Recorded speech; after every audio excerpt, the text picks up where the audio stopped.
The Aphalas Shadow Dance takes place several decades before Tonreef's great conquest throughout primarily destined but with coordinated efforts on Shah and the Twin Isles. He did not and was not a part of this. He was not aware that it was going to happen. This was a machination of the Ice Elves and some unsavoury figures throughout the various regions of the steppes. The first hint that anyone had something was going wrong or mysteriously occurring was actually with what was happening to the Kirindrek. They, as a people, send parties out into the steppes to patrol the lands to keep things safe, mainly innocents travelling and stuff like that. They have bandit hunter groups, they have warriors, they've got certain enchanters who do go out and join these efforts, utilising their power over Agate to just try to keep the peace in the steppe alongside the Ajati and their friends and allies in the south of the steppe. But further towards the north of the steppe, getting closer and closer to the Gate of the North and Elon, reports started festering and returning that north of anywhere around Karbalez and in that sector, so the very north of the steppe, Kirindrek kept disappearing. And these would sometimes be warriors, but primarily mages. But these patrols primarily discovered and informed through the nomads of the north, the lost ones. They noted that it was very few in number for any bodies and that the others would just have disappeared. And it raised a key amount of suspicion because the parties that tended to be targeted the most were the ones with the enchanters because of this imbued power of Agate and certain other elements such as Sapphire and some of the other powers like that. This rumour prompted a need for help because there was also reports festering that in certain areas there were bandits starting to form together, and the last time that happened they actually overpowered a Kirindrek settlement.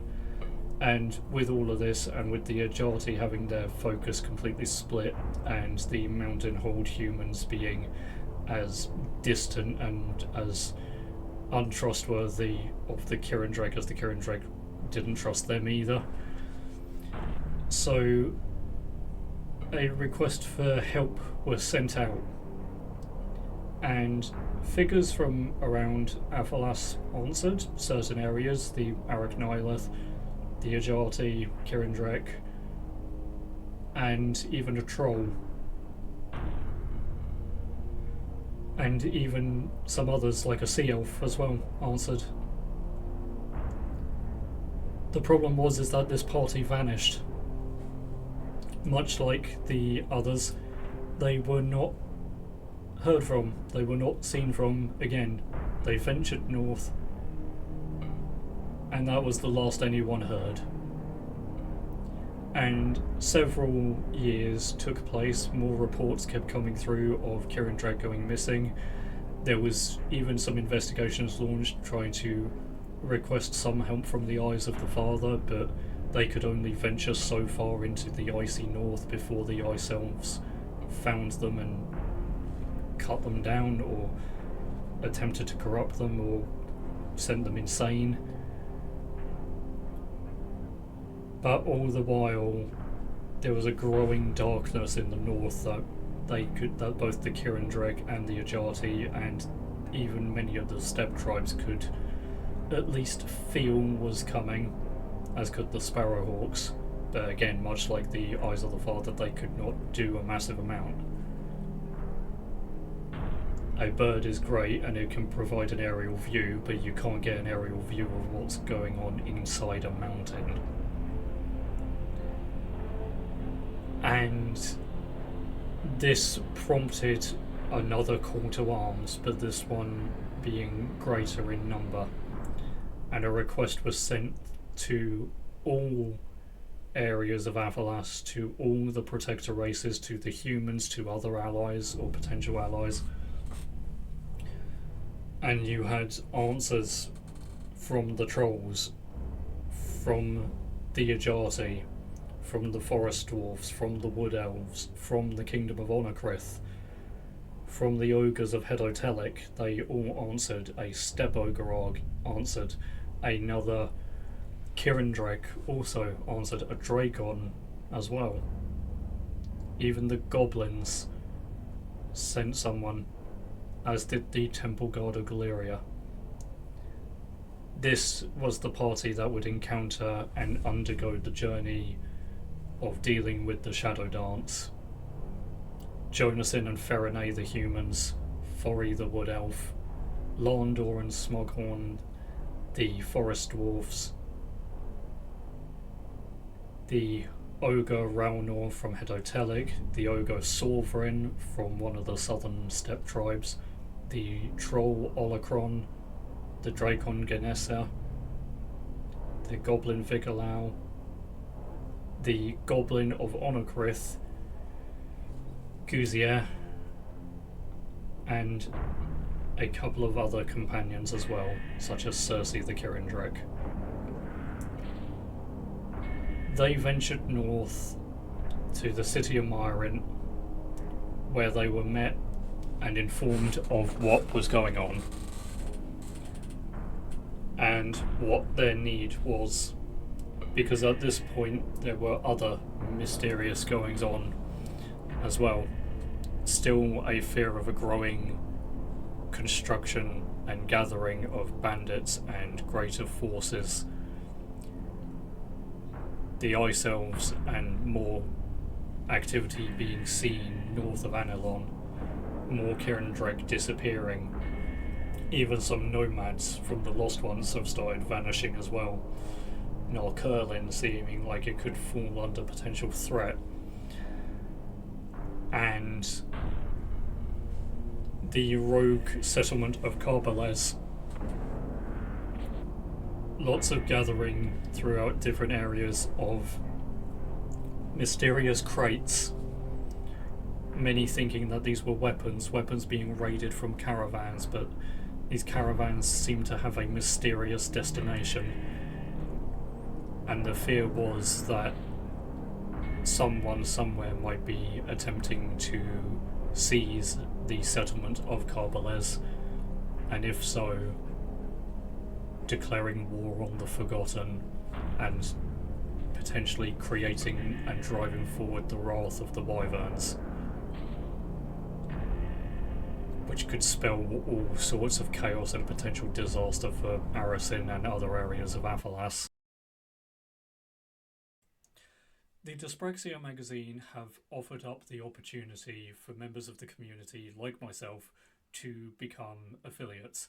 And the first element that I want to cover is their awareness cards, specifically, because they have a awesome variety for dyspraxia, autism, ADHD, dyslexia, diabetes, and I believe a couple of others, alongside their other amazing products and the issues of their magazine. These awareness cards are small, about the size of a bank card, but they help so much. They are a quick grab thing that you can keep with you if you are affected by one of these things. So if you are interested and you would like to have a little look at their store, pick something else up, or pick up one of the awareness cards, there is an affiliate link down in the description, and hopefully it helps bring some advice or support, or even just looking through it and learning something that you may not have known about one of these different conditions. And now back to the regular content. However, there was also mysterious questions of if the Ice Elves were really behind this, what would they have to gain from taking Carboles? And there was some suspicion that it is a distraction, or simply two different attempts and efforts ongoing at the same time, as there are other figures who are still lurking in the shadows in all of this. Tonreef, Nagrasag, Rorne, they are still all there. Senetvia is still present, but at this point is imprisoned. Or maybe this is the humans of the mountain holds attempting a breakout, or a rogue group in the steppes. But everything came to pass at the city of Narkerlin. After a few raids, the group found their way to the haven. They took up respite, and they started venturing out and having a temporary outpost constructed to the south, where they would launch out efforts to protect caravans, fight off bandits, try to investigate these crates. But then something suspicious started happening. These mysteriously marked crates, which they had found at a bandit camp at a raided village, and in these caravans, they started finding their way into Narkerlin from a different route. And Gouzier was the one to first discover this, recognizing what they were immediately. Inside these crates were weapons, specifically weapons from Onokrith, fire lances and other weapons such as that. The early-ish mystical firearms of Onokrith, one of the few weapons on Aphalas that has been constructed without the efforts or instruction of the creators, that can actually kill a wyvern. This enhanced the fear that Carboles was the target. It also increased the fear that for some reason Narkerlin was now not safe. The city that stands in the shroud of the mountains of the north, the city that is meant to be a haven, and suddenly is becoming a stockpile. And then everything started to come to pass.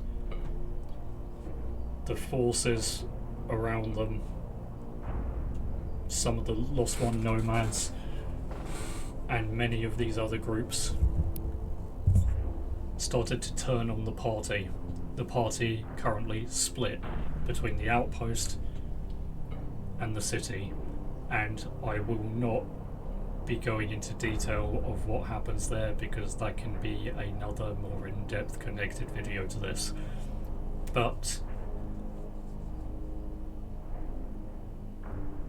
these forces being coordinated like this, it was not clear on who would be able to do this until the presence of one of the Ice Elves appeared. A lower level Ice Elf could have potentially have been working on his own for all the party knew. But eventually the party are able to get out of that situation. They do try to send a messenger back to warn the Kirindrek of what is going on, that an Ice Elf is involved and that Narkerlin is not safe. But they also decide that as much as they want to try and venture north to investigate this further, to stop all the steps from turning into chaos through the wrath of a wyvern, someone somewhere has to warn Carboles of what is going on. And they have to be ready and prepared. And so the Kirindrek who had been accompanying them, Sapphire Garnet-eyed, chooses to travel south with another number of her party. They head further south as the rest of the party go north. bypassing Anilon through a secondary effort and entering into the icy domain of the north.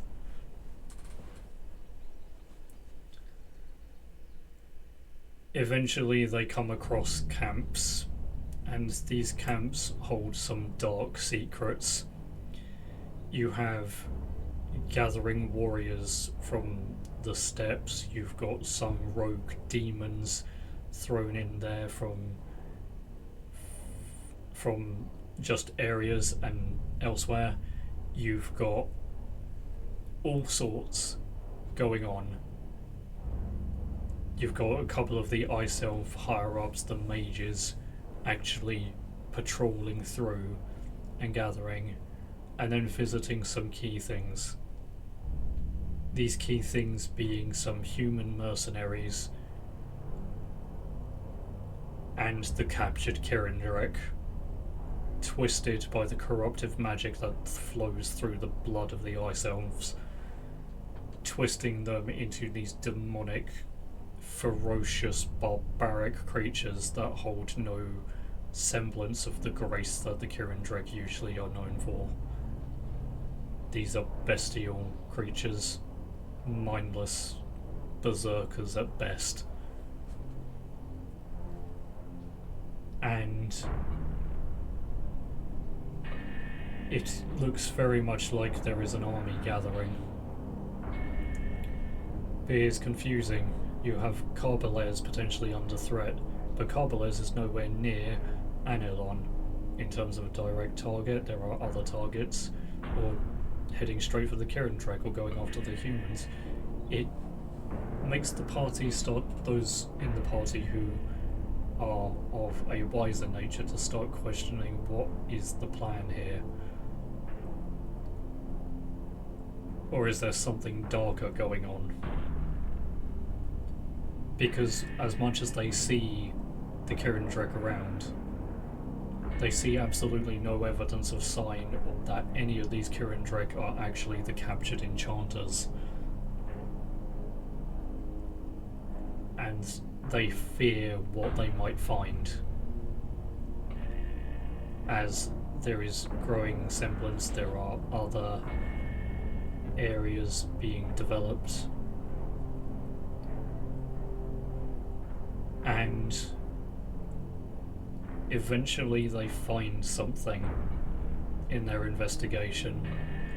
Stealth, cloak and dagger, they do what they can, but they discover that the Ice Elves have gained possession of something truly troublesome for a force like them to hold on to. Somehow, from the depths of the Arak Nihilith, the Ice Elves had captured the Amethyst Crown of Aphalas, one of the ancient weapons designed to actually help take down any of the creators, and also the one item in all of Aphalas that has the power to call forth the dragons of light and darkness. Arithma and Nisothere. And now, knowing what the Ice Elves are, servants of Senevia, servants of the Corruptor, and they have one of the weapons, they feared what the plan might be. And upon interrogation of a middling Ice Elf, they learn that everything with the crates and going after Carbalez is a distraction to sow chaos in the steppes, to draw eyes away from them, or only temporarily, and prevent the steppes from being able to gather a great enough force to be able to stop them in time, as they attempt to call forth and corrupt the Dragon of Darkness, Nisothere, and then utilise his power, not to unleash terror onto Aphalas at first, but to cause such an alarm that the steppe tribes, the Kirindreg, the Ajati, they all band together and try and come north. And in one devastating strike, a corrupted indieauthor will wipe all of them out in one tremendous battle, which causes the party to then understand this army that they're gathering of corrupted warriors and loose groups and mercenaries and all that. They are not there to launch an attack. They are there to hold the line and defend, which is why they are preparing, but making no sign of actually mobilizing to move out. And this causes the party great alarm. They quickly dispatch Vikalau and Jonasin and Fori to the humans of the Faun to warn them of what is going on, whilst the others attempt to make haste south,